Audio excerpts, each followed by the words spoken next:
안녕하세요. 금요사건 파일 디바제시카입니다. 무더운 여름이었던 2012년 7월 16일 경상남도 통영시 신전리에 자리 잡은 중촌마을에선 한 소녀가 분주히 움직이고 있었습니다. 아빠, 학교 다녀올게요. 아침 7시 반쯤 당시 11살이던 초등학교 4학년 한 아름양이 홀로 등굣길에 나섰죠. 워낙 작은 시골 마을이라서 아이가 혼자 학교를 가는 건 일상적인 일이었습니다. 하지만 얼마 후 한양의 아버지는 딸이 학교에 도착하지 않았다는 연락을 받게 됩니다.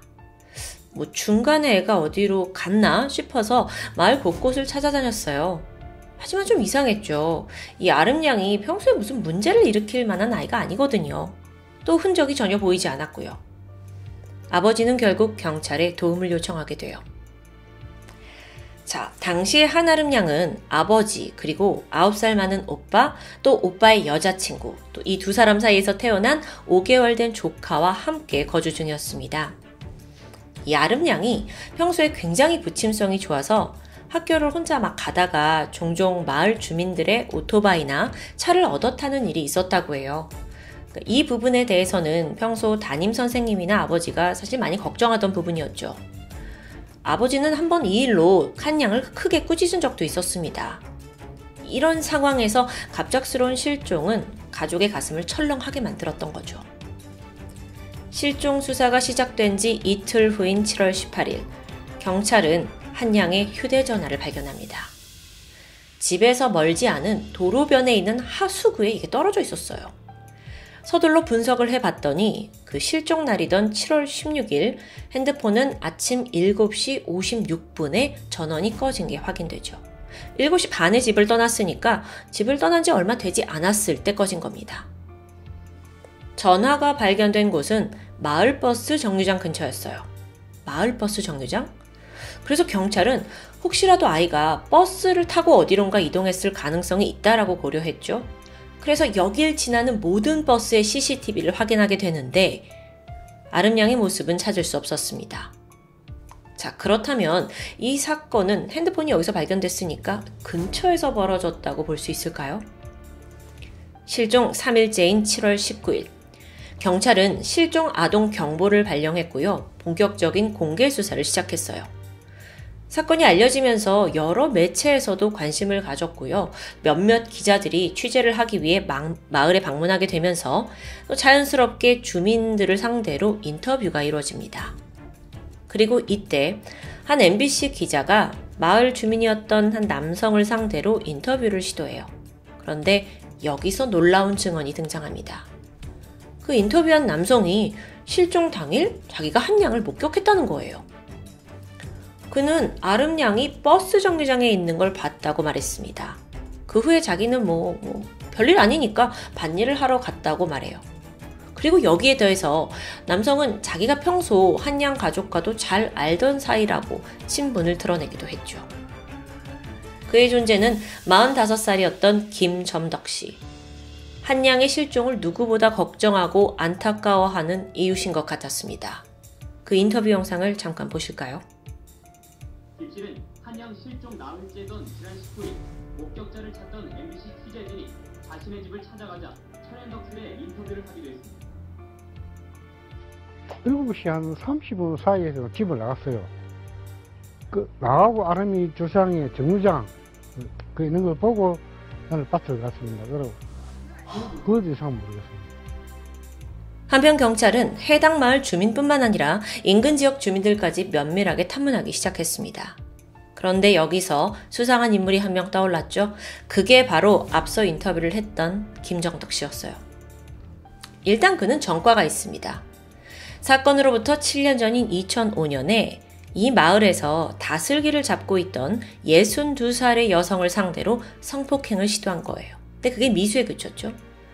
그 과정에서 폭행죄가 성립이 되었고 징역 4년을 복역합니다. 어쨌든 이 마을에서는 전과가 있는 사람이기 때문에 경찰은 그를 주목할 수밖에 없었고요.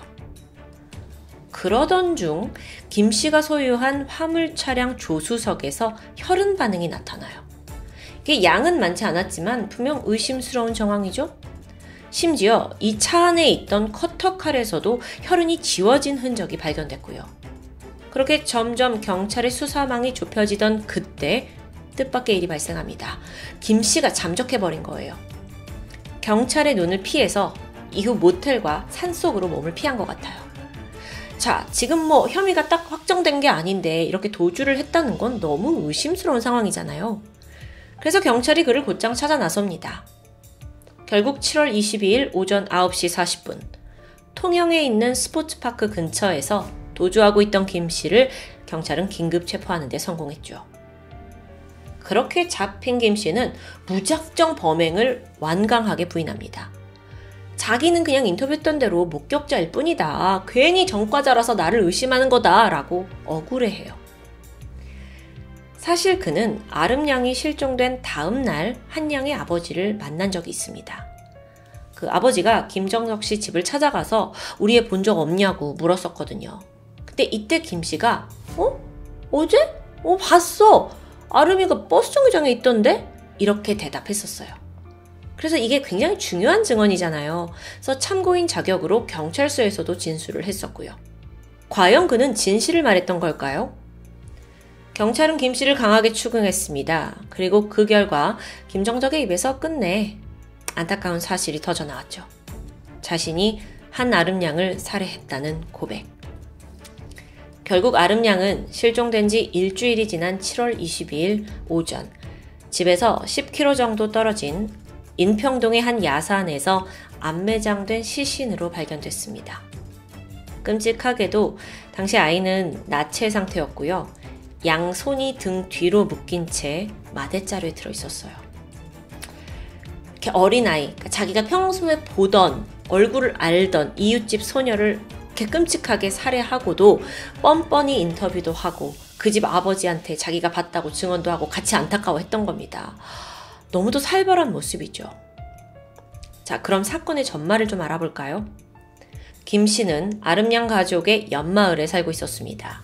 그런데 평소에도 마침 그가 일을 하러 가던 시간은 아름양의 등교 시간 7시 반과 좀 겹쳤어요.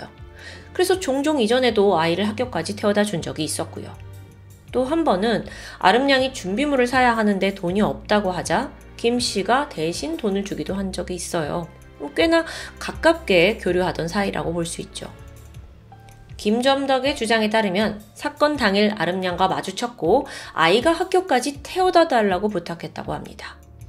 그는 평소처럼 자신의 1톤 화물 차량 조수석에 아이를 태우게 되는데 그 순간 이 11살 아이에게 절대 품지 말아야 할 추악한 감정을 느끼게 되죠.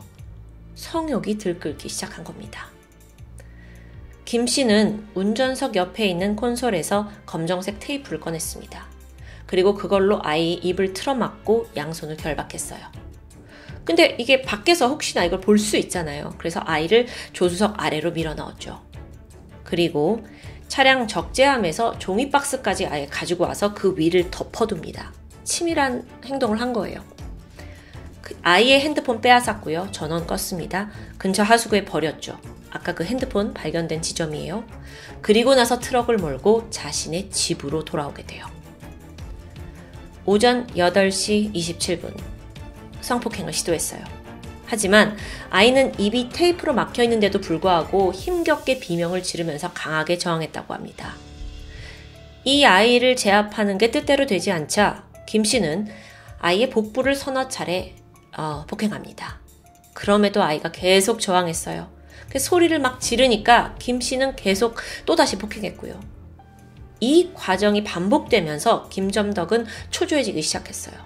이 소리가 새어갈지도 모르고 그럼 자신의 범행이 발각될지도 모르고 자기는 또 전과자인데 모든 게 두려워진 거죠. 그래서 거실에 가더니 노끈을 가져왔고 아이의 목에 감아 살해합니다. 아름양은 더 이상 저항하지 못했고 이내 몸부림도 잠잠해졌습니다. 이후 김 씨는 마대자루에 아이의 시신을 넣고는 다시 이걸 자신의 화물 차량에 실었어요. 근데 이후에 바로 시신을 유기한 건 아니에요. 차에 아이의 시신을 이렇게 실어둔 채 여기저기 돌아다니면서 심지어 국밥까지 사 먹습니다. 이 와중에 지금 밥이 넘어갑니까? 그렇게 범행 약 4시간이 지난 7월 16일 낮 12시 50분. 그는 그제서야 인근 야산으로 올라가서 미리 준비한 삽으로 구덩이를 팠고 그 안에 마대자루를 매장했죠. 이후에 아이의 옷과 가방, 신발은 도로가 쓰레기 더미에 그냥 버렸다고 해요. 이렇게 끔찍한 일을 저지른 직후 그는 평소와 다를 바 없는 모습을 보였습니다. 친구 만나서 웃으면서 대화하고 또 낚시를 즐겼고요. 저녁에는 회에 술까지 한잔합니다. 그리고 다음날 새벽 5시가 되어서야 집에 돌아갔죠. 이게요, 한 양을 아침에 살해하고 24시간도 안 돼서 모두 벌인 일입니다. 반면 집에서 애타게 찾고 있을 그 아버지나 가족의 마음을 생각이나 한 걸까요? 심지어 얼굴도 다 아는 사람들이잖아요. 범죄자, 아니 살인마 김점덕. 그는 1966년생인데 통영에서 5남 2녀 중 5째로 태어났습니다. 성장 과정을 좀 보니까 아버지는 도박으로 재산을 상실했고요. 또 아이들을 상대로 폭력을 일삼았다고 해요. 좀 거친 환경에서 자랐죠. 그러다 보니 김 씨는 학창 시절에 결석도 잦았고 학습에도 큰 흥미를 보이진 않았습니다. 생활 기록부를 봤더니 자제력이 부족하고 반항적이다. 이렇게 적혀 있을 정도니까요. 중학교를 중퇴하고 나서 김 씨는 꽃게잡이 배, 이런 어선을 타면서 돈을 벌게 됩니다. 근데 또 이게 성실한 삶은 아니었어요. 힘들게 번 돈을 흥청망청 썼으니까요. 19살쯤 됐을 때는 사기, 절도, 폭력으로 형사처벌을 받으면서 전과만 쌓여갔죠. 성인이 되면서 항해사 자격증을 취득했거든요. 그래서 좀 성실히 사나 싶었지만 또 이게 오래가지 못합니다. 별다른 일을 하지 않으면서 술만 마시는 날이 늘어났고요. 급기야 우울증이 있었는지 2002년에는 농약을 마시고 극단적인 선택을 하기도 해요. 하지만 살아남았죠. 그렇게 맨날 술에 쩔어 살던 김점덕은 앞서 말했듯 그 다슬기를 잡으려고 했던 62세의 고령 노인, 마을 주민을 또 성폭력하려고 했던 시도 때문에 교도소에 수감됩니다. 4년을 복역했어요. 그렇게 징역 다 살고 출소해서 마을로 돌아왔는데 이때 그는 베트남 출신의 여성과 결혼을 합니다. 결혼 후에 2년 동안은 술을 끊었다고 해요. 그러다가 사건 발생 1년 전부터 다시 술에 빠졌는데 그게 거의 심각한 알코올 중독 수준이 되어버렸다고 하고요. 이 사건이 발생했을 시기에 김점덕의 아내는 겨우 22살이었습니다. 베트남 아내요. 심지어 그 사이에서 3살 배기 딸까지 있었고요. 자, 김점덕의 집을 가서 조사를 했는데 사실 모든 가족이 다 같이 사는 곳이잖아요. 근데 그 안에서 야동과 야설 500여 편이 발견됩니다. 그리고 이 중엔 아동 포르노도 있었고요. 사건을 분석해본 전문가들은 김 씨가 혹여 성도착증이 있었던 게 아닌가라고 추측해요. 근데 이걸 또 사실 범죄를 조금 더 살펴보면 이 김 씨가 성욕보다는 오히려 약자에 대한 폭력과 통제가 더 큰 사람이 아닌가라고 분석되기도 합니다. 보시면 범죄 대상이 60대 할머니, 또 11살 어린아이처럼 뭔가 자신이 통제하기 쉬운 대상들이었거든요.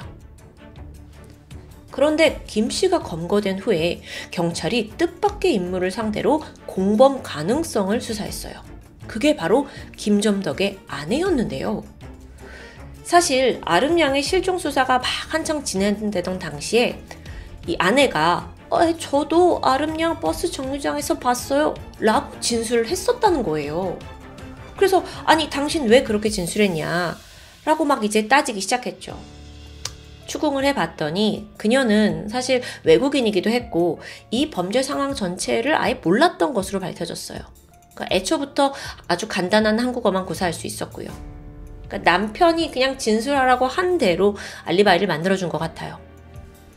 아내의 사건 당시 행적을 좀 조사해보니까 김점덕이 집에서 그 범죄를 막 벌였잖아요. 그 시각에 아내는 딸을 데리고 굴을 까는 업장에 출근한 것도 추후 확인이 되었습니다. 그녀는 그러니까 전혀 잘못이 없죠. 추후 밝혀진 바에 따르면 그녀는 김점덕이 전과자라는 사실조차 모르고 결혼을 했다고 합니다. 그래서 사실 이 사건이 벌어진 이후에 새로운 법이 하나 제정되는데 바로 결혼 중개업 관리에 관한 법이었어요. 그러니까 이전까지 외국인 여성들은 이 한국인 남편이 전과가 있는지 없는지도 모르고 결혼을 해야 했거든요. 그래서 이런 피해자가 더 이상 생기지 않도록 최소한의 조치가 마련된 거죠. 한편 재판은 어떻게 되었을까요? 2012년 10월 1심에서 그는 무기징역을 선고받습니다. 항소심에서도 마찬가지였고요. 김 씨는 모든 범행을 모두 인정했는데 적어도 겉으로 봤을 땐 좀 반성을 하는 듯해요. 반성문 써서 피해자 명복 빌었고 또 유족들에게 죄송한 마음을 표현했으니까요. 그런데 과연 얼굴 알고 지내던 옆집 아이를 죽이고 태연이 인터뷰까지 한 사람이 얼마나 뉘우치고 있는지는 좀 궁금합니다. 어쩐지 체포된 직후에 그 김 씨가 유치장에서 보였던 행동이 알려졌거든요.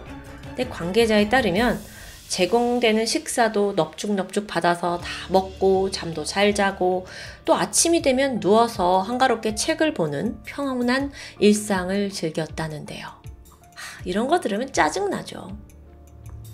마지막으로 김점덕의 재판 당시 판결문 일부를 좀 전해드리면서 오늘 사건을 마치고자 합니다. 자신을 도와줄 거라 믿었던 아저씨가 한순간 짐승으로 변해 범죄를 저지르던 그 순간순간 어린 피해자가 느꼈을 두려움과 공포는 감히 상상하기 어렵다. 최우선적으로 보호받아야 할 어린이의 생명을 빼앗는 행위는 일반 살인보다 더 용서할 수 없는 중대한 범죄이다. 따라서 어린이를 살해한 행위는 일반 살인 행위보다 더 중한 처벌을 하는 것이 마땅하다. 저도 여기에 100% 공감합니다. 피해자 한아름양의 명복을 빌겠습니다. 지금까지 금요사건 파일 디바제시카입니다. 안녕하세요. 금요사건 파일 디바제시카입니다.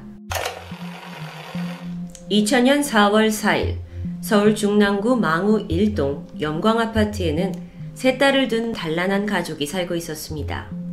딸 부잣집 소리를 들으며 행복하게 지내던 어느 날, 세 딸 중 둘째였던 6살 최준원 양은 유치원 수업이 끝난 뒤 점심때가 돼서 집에 돌아왔는데 아이가 집 앞에 있는 놀이터에 놀게 해달라고 엄마를 조르기 시작합니다.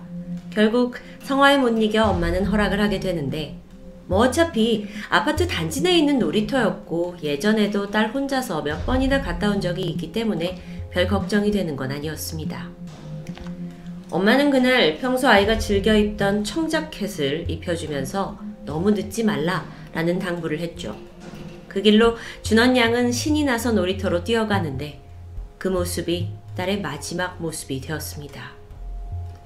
그날 저녁 늦은 시간까지 회사에서 일하고 있던 준원 양의 아버지 최용진 씨는 아내의 다급한 전화를 받게 됩니다. 오후에 놀이터에 갔던 아이가 보이지 않는다라는 소식이었죠. 이미 때가 저녁 8시였습니다. 최 씨는 즉각 경찰서에 실종 신고를 하게 됐고 급하게 집에 돌아와서 아내와 함께 밤새도록 아파트 근처를 돌면서 딸을 찾았지만 그 어떤 흔적도 발견되지 않습니다. 준원 양은 당시 6살이었지만 어린 나이에도 불구하고 매우 똘똘한 아이였습니다. 집 전화번호, 주소까지 달달 외우고 있었고 또 모르는 사람을 그렇게 쉽게 따라갈 애도 아니었죠. 유괴범죄의 무게를 둔 수사가 시작되었고 관할서였던 중랑경찰서는 아이의 행적을 추적합니다. 2000년대 당시는 블랙박스는커녕 CCTV도 흔치 않았던 시절이었기 때문에 경찰이 의지할 만한 곳이라곤 오로지 증거와 목격자 진술뿐이겠죠. 실종 당일 준원 양은 집을 나와서 곧장 놀이터로 향했습니다. 그리고 불행 중 다행으로 그날 놀이터에서 준원 양을 본 사람들이 꽤 많아요. 목격자들이 하나같이 아이가 혼자 놀이터에서 놀고 있었고 별다른 특이사항이나 이상한 건 없었다고 하는데 그 중에 아주 꺼림직한 증언 하나가 나옵니다. 바로 그날 놀이터에서 혼자 놀고 있던 준원 양을 이상하리만큼 빤히 쳐다보던 어떤 남자가 있었다는 겁니다. 더군다나 이 사람이 놀이터 벤치에 앉아서 연거푸 소주를 들이키고 있었는데요. 이런 모습이 아이들이 모여있는 이 놀이터에서는 결코 흔하지 않은 전경이죠. 자, 그렇다면 정황상 이 남자가 아이를 납치했을 가능성이 높아 보입니다. 증언을 들어보니 약 40대 중반은 되어 보였다 라는 진술. 그래서 유력한 용의자로 두고 수사를 이어갑니다. 그러던 중 또 다른 목격자가 등장했어요. 사건 당일에 어떤 중년 남성이 어린 여자아이를 데리고 아파트 단지를 나서는 장면을 본 주민이 있었던 겁니다. 목격자들에 따르면 그날 벤치에서 술을 마시던 남성이 어떻게 생겼냐? 덥수룩한 수염에 아주 후줄근하고 꾀재재한 옷을 입고 있었다고 하는데요. 그리고 또 다른 그 주민이 봤다던 아이를 데리고 간 남성 역시 같은 차림새였습니다. 게다가 경찰이 제시한 이 최준원 양의 사진을 본 주민은 이 아이가 아까 본 아이가 맞다 라면서 확신하는 모습을 보였죠. 무엇보다 그 주민이 남성과 최준원 양으로 추정되는 아이를 본 장소, 이 장소 또한 준원 양이 실종된 아파트 놀이터 인근입니다. 경찰은 이 목격자들의 진술을 취합해서 그 용의자, 남성의 몽타주를 작성하게 됩니다. 그리고 그걸 바탕으로 탐문 수사를 진행했고 얼마 지나지 않아서 기적적으로 이 몽타주와 아주 흡사하게 생긴 남성을 찾아내는데 성공하게 되는데요. 그는 경찰이 임의동행을 해달라라는 요구에도 흔쾌히 따라 나섰습니다. 그렇게 슬슬 풀리나 했지만 문제는 그 다음이었죠. 목격자들을 소환해서 이 남자 얼굴을 보여줬는데 다들 이 남자 아닌데요? 라고 답변하는 겁니다. 경찰로선 너무나 예상 외의 반응이었어요.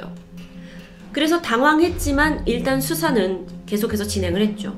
그 결과 남자는 그 시간대의 알리바이가 밝혀졌고 이 사건에 대한 혐의점이 전혀 없다고 결론 내려집니다. 그렇게 이 수사는 다시 원점으로 돌아가 버려요. 아예 생사조차 모르는 상황에서 부모의 속은 타들어가겠죠.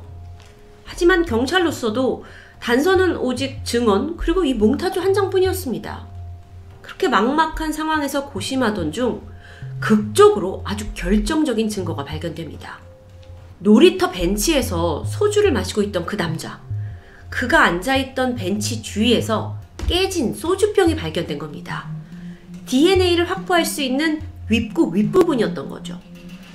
자, 이게 범인을 단번에 확인하고 아주 사건을 깔끔하게 풀어낼 수 있는 중요한 단서라는 건 여러분도 인지하실 겁니다. 그런데 여기서 정말 말도 안 되고 답답한 상황이 벌어지는데 담당 경찰 중에 한 명이 그 유일한 소주병 조각을 무심코 훼손한 겁니다. 네? 저도 제 길을 지금 의심하는데요. 이게 어떻게 가능한 일이죠? 제가 만약에 가족이었다면 내 딸을 찾아낼 유일한 증거가 경찰의 실수로 훼손되었다? 이건 허탈함을 넘어서 아마 이 경찰을 죽도록 패고 싶었을 것 같습니다. 정말 제 3자로서 그 감정을 감히 상상할 수 없겠지만 부모 또한 허탈했을 겁니다. 그리고 이 상황을 알게 된 준원 양 아버지 크게 분노하면서 경찰에 따졌지만 사실상 이미 벌어진 일, 엎질러진 물을 어떻게 되돌릴 수는 없겠죠. 이때부터 준원 양의 부모는 경찰에 대한 신임을 완전히 포기한 채 자신들이 직접 나서기로 마음먹었습니다. 그리고 생업도 포기한 채 사비로 실종 전단지를 만들어서 전국을 돌면서 배포했고요. 동시에 적극적으로 언론에 사건을 공개하면서 신락 같은 제보를 손꼽아 기다립니다. 사실 이 사건은 초기에 언론에 큰 관심을 받는 듯 했습니다. 제보 역시 끊이지 않았죠.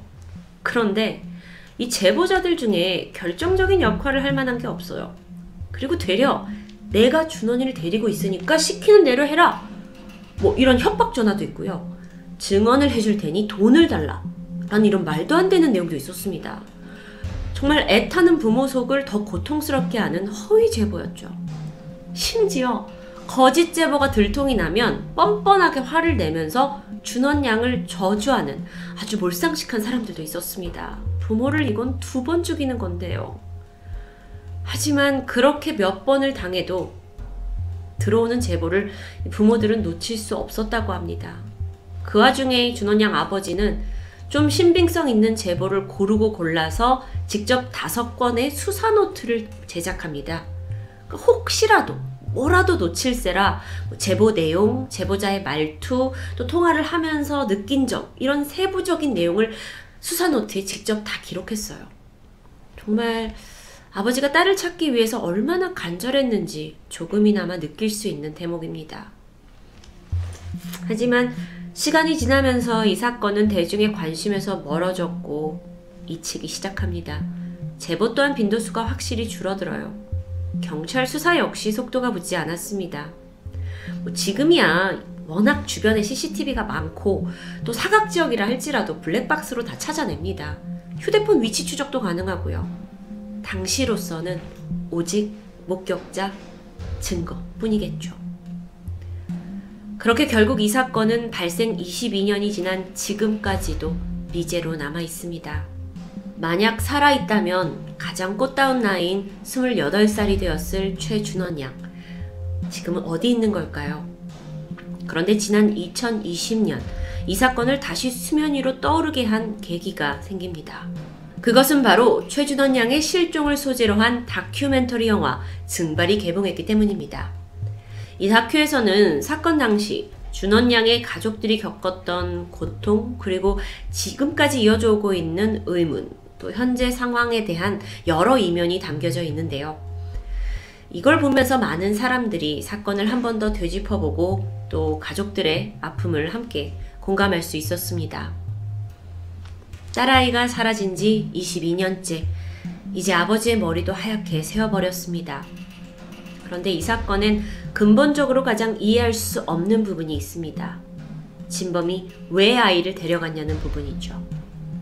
돈을 노렸다면 협박 전화가 왔겠지만 전화는 한 통도 없었습니다. 그렇다면 돈이 아닌 다른 목적이 있었을 텐데, 여기서 가족들을 힘들게 한 건 사실 비단 범인뿐만은 아닌데요. 최준원 양 실종 사건은 그동안 수차례 담당 수사팀이 바뀌었습니다. 문제는 사건에 대한 인수인계가 확실하게 되질 않아서 그때마다 준원 양의 아버지가 나서서 경찰한테 더 설명을 해야 했다는 거죠.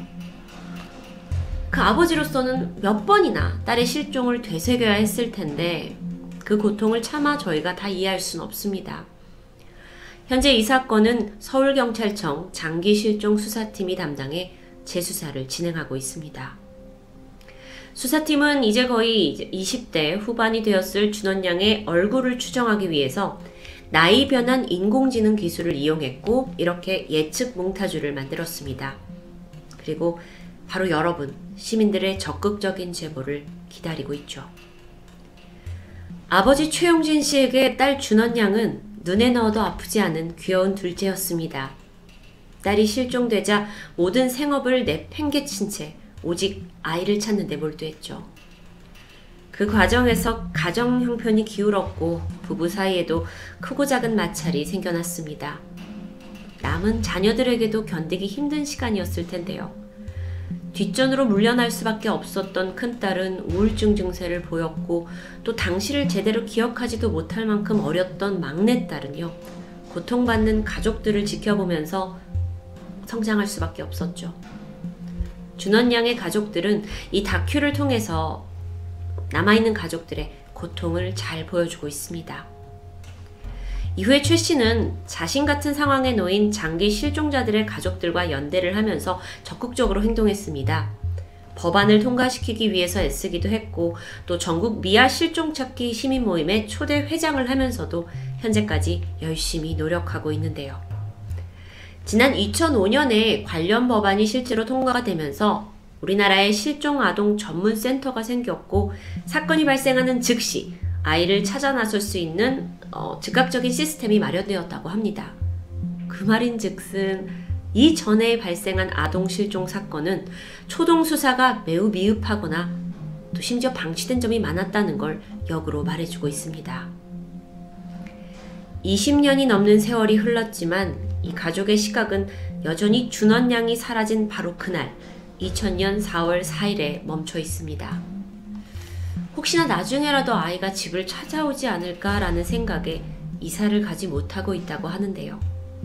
근데 무엇보다도 부모가 더 걱정하는 건 혹시나 어딘가 살아있을 딸아이가 부모에게 버려진 게 아닌가라는 오해와 고통 속에 살아가는 것이라고 합니다.